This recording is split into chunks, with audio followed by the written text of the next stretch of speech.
Good afternoon. My name is Jeremy from Converse English. Today, I would like to talk to you about some common mistakes in level 3 writing and ways to ensure that your work gets you a level 3 certificate. First of all, let's look at the letter. On the one side, this is a simple piece of writing that often just comes down to grammatical accuracy in terms of whether someone passes or not. However, there are a few things to remember when you are writing the letter. First of all, remember that there are 3 categories you get marked on: language, reception, and task. If you fail in one part, you fail the whole exam. In terms of task achievement, remember that there are always 3 bullet points representing 3 very clear parts of the letter. You must not only include all 3 parts in your letter, but give them equal weight. If you do not, then you may not get the 7 points required. For example, you need all 3 points to be clearly developed in order to get 7 points. The next issue that you need to keep in mind is organization. The letter must be organized well from start to finish. This also means within paragraphs. Do not just jump to a new idea. You need to introduce each idea and use the appropriate linking devices. Finally, we have tone. Remember that it is a formal piece of writing, and so you should not use contractions or informal language.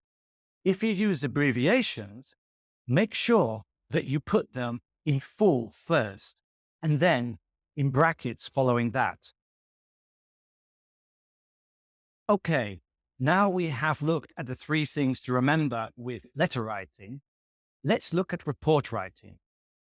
The report is the more significant piece of writing and should take up about 2/3 of your time in the exam.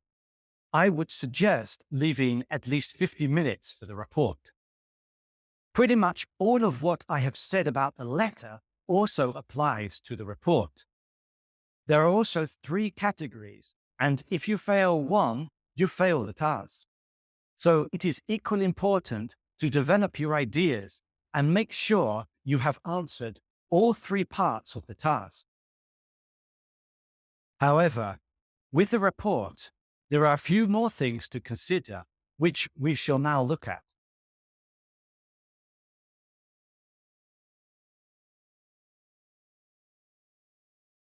First of all, before you enter the exam room, you should have a plan in your head of how you are going to demonstrate your writing skills.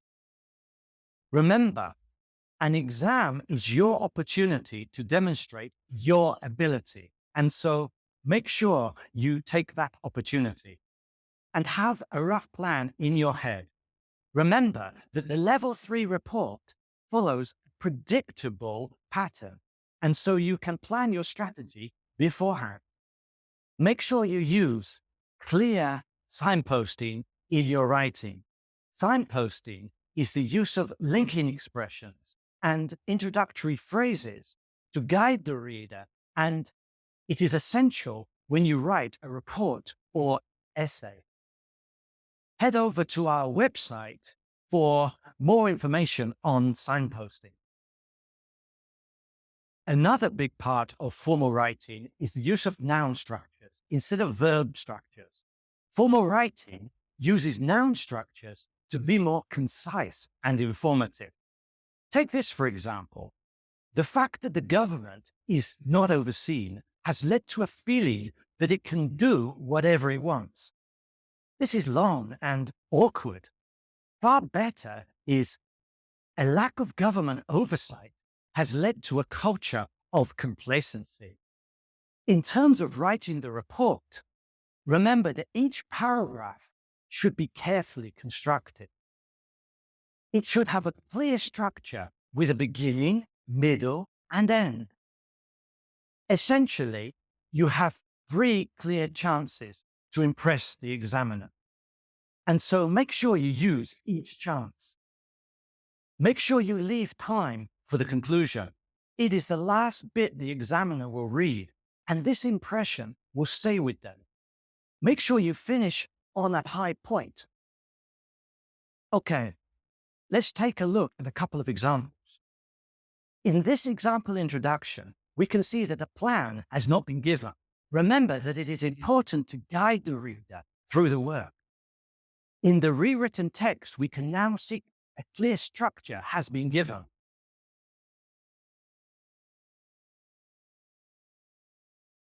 In our next example, we see immediately that the writer speaks in the first person.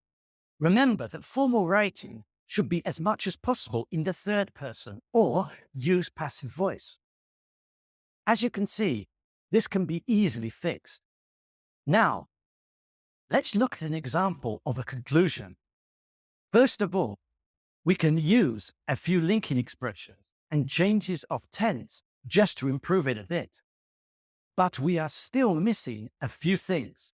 The paragraph just sort of stops and, most importantly for us, does not display any high-level structures. By adding a conditional, we once again leave a positive impression with the examiner in our final sentence. In the next example, we can see a clear structure has been followed. We have a good topic sentence, then there is a clear middle with a strong argument. However, we are still missing this flourish at the end. By adding one sentence, we can bring the report to an acceptable conclusion and display our grammar skills.